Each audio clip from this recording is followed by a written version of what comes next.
Alrighty guys, welcome to our NBA video here today for Thursday, December 29th, 2022.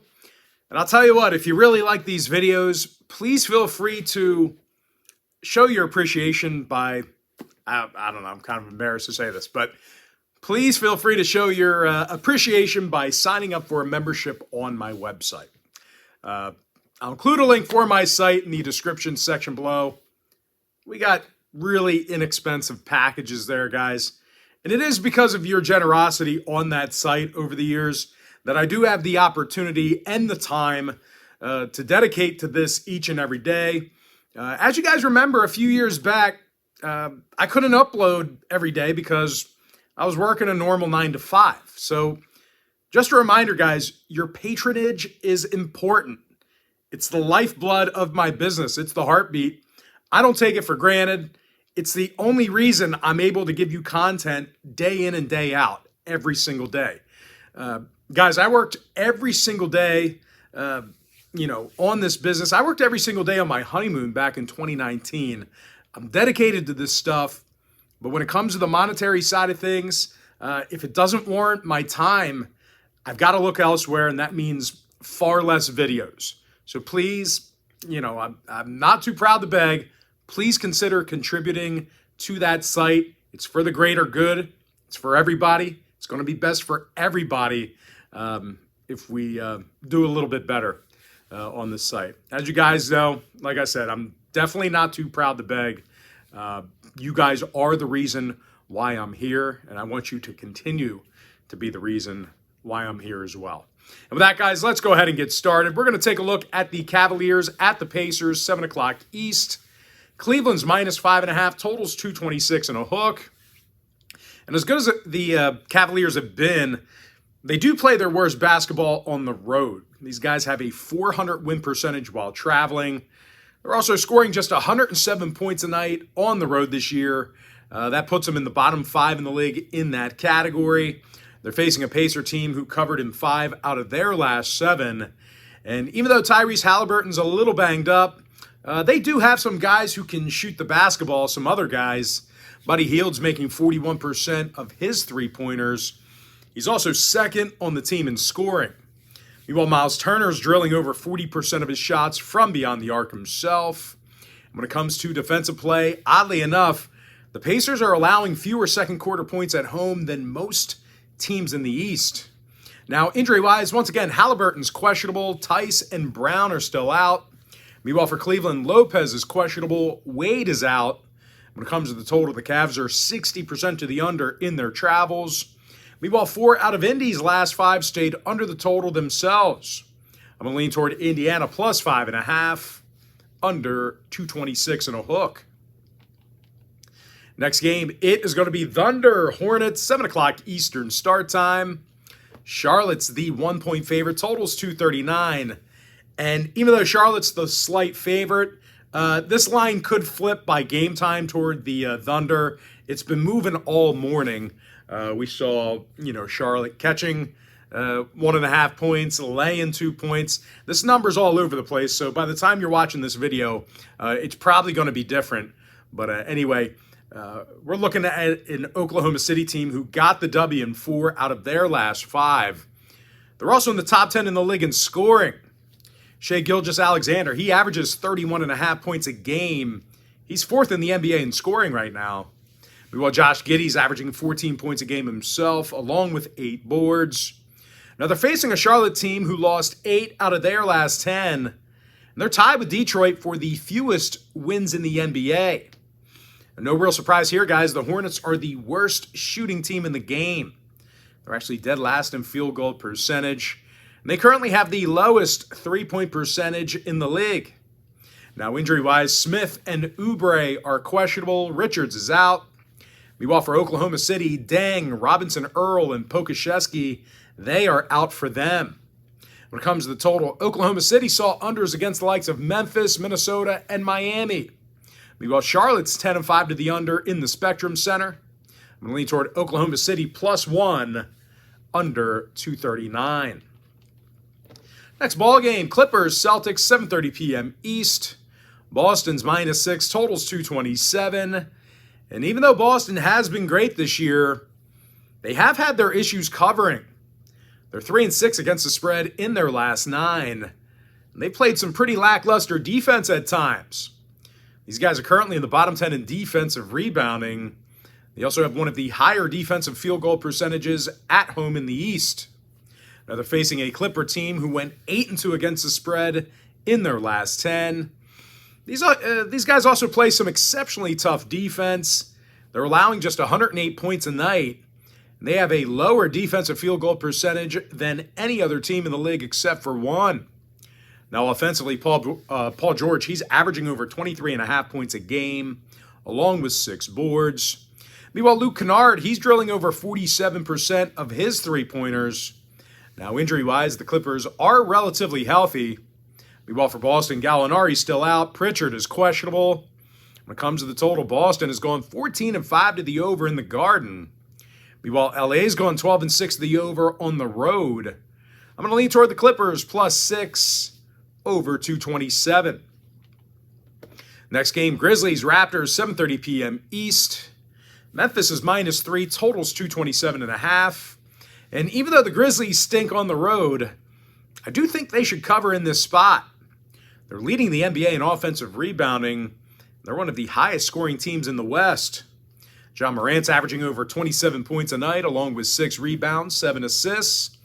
Meanwhile, Desmond Bane's making 40% of his attempts from beyond the arc.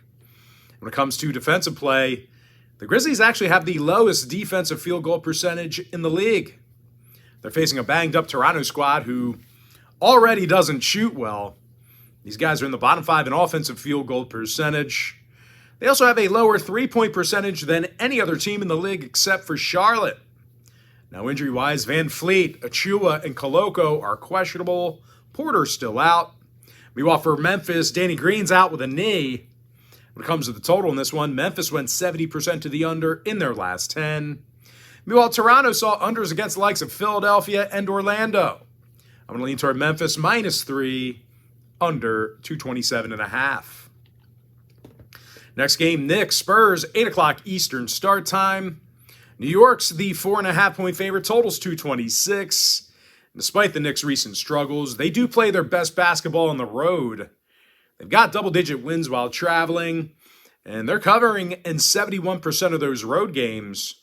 Now, Julius Randle, he averages a team-high 23 points a night, along with 9 rebounds. Meanwhile, Emmanuel Quickley, he's scoring double-digit points a game himself. Now, they're facing a Spurs team on the other side who failed to cover in 5 out of their last 7. And they're winning just 33% of their home games. When it comes to defensive play, no one allows more points a game than these guys. The Spurs are giving up nearly 121 points per contest, and they have the highest defensive field goal percentage in the game. Now, injury-wise, McDermott, Johnson, and Vassell are all questionable for San Antonio. Meanwhile, for New York, Barrett's still out. Brunson is questionable for them.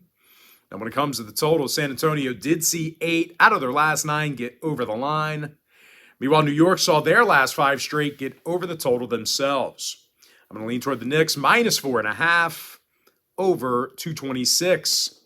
And with that, guys, we're going to jump into our next and final matchup. It is going to be Rockets at the Mavericks, 8:30 Eastern tip-off. Now, Dallas is -10.5, totals 225. And for a team laying double digits here, the Mavs really are not great at covering the point spread. Out of 19 contests at home this year, the Mavs covered only 6 times. Meanwhile, for the entire season, Dallas is covering in only 34% of their ball games at any location. And despite Luka's historic triple-double the other night, the Mavs as a team, they have had some issues on offense. They're dead last in offensive rebounding, and they're actually one of the lower scoring teams in the West. They're facing a Houston squad on the other side who, make no mistake, these guys are pretty bad. I mean, they're not a great team. They don't do a whole lot right. Having said that, though, the Rockets did cover recently against the likes of Chicago, Miami, and this very Dallas team. They also have a winning record against the point spread for the entire year. Now, Alpi Sengun, he's the team leader in rebounds. He's also scoring 14 points a game.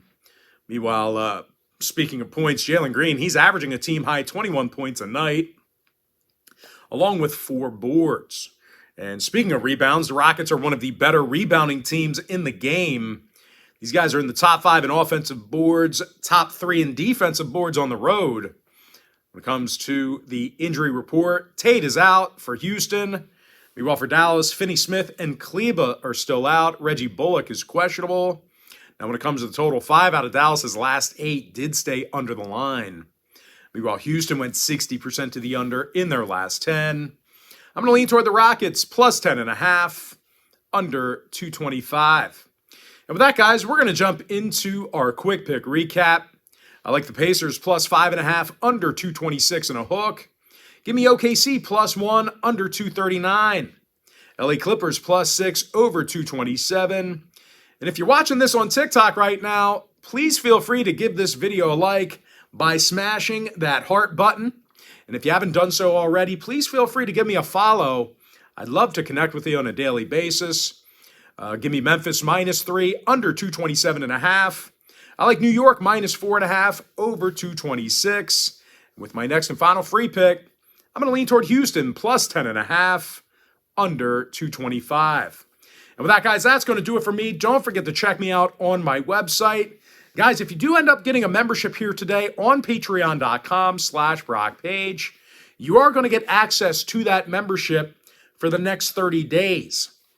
And as an added bonus, guys, you're also going to get access to all of my cheaper memberships absolutely free. They're going to be included with your purchase. I'm trying to get you guys as much value, as much information as I can for as little money. It costs you peanuts for these plays. It doesn't really cost you anything. I mean, in actuality, the prices are too low. They really are. So I try to jam pack, the value in each membership. I try to do the best I can to give you the best product possible. And that's what I do. I'm sorry. I do it. It happens. You're getting exceptional value for your money. I can promise you that. I don't promise winners.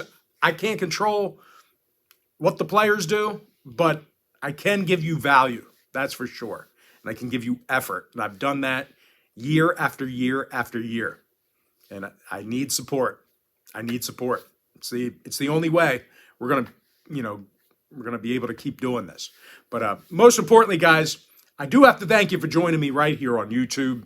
I really hope you enjoyed all this great free content, all this great free information. And with that said, guys, happy Thursday to you. Best of luck to you. And I look forward to seeing you later on today on my website at patreon.com/BrockPage.